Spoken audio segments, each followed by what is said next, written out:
One of the things we'd like to see is the power for trade unions to get redress, injunctive power against people like P&O, which was never considered.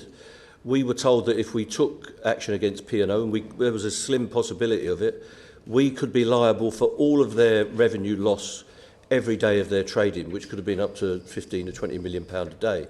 So that's impossible for workers and their organisations to take forward. And what you've got to remember about P&O is they deliberately broke the law to get rid of their workforce and to undermine good shipping companies.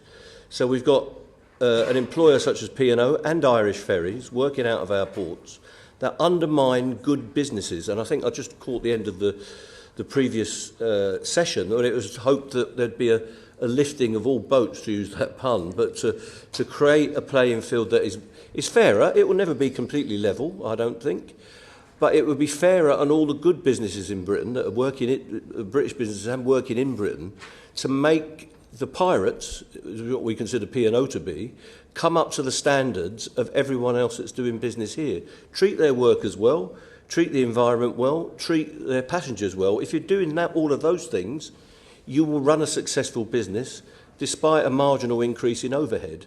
And let's not forget that people like P&O are dramatically resourced by the richest people on the globe. And they deliberately took that step to exploit our laws, as poor as they were, left to us by previous governments, because they knew they'd get away with it. And what they've got to be aware of in the future is they will not get away with it without consequences for their business and for their reputation. Unfortunately, the previous government has allowed them to shed their skin, leave it behind, along with all those people they made unemployed, and carry on as if nothing has happened.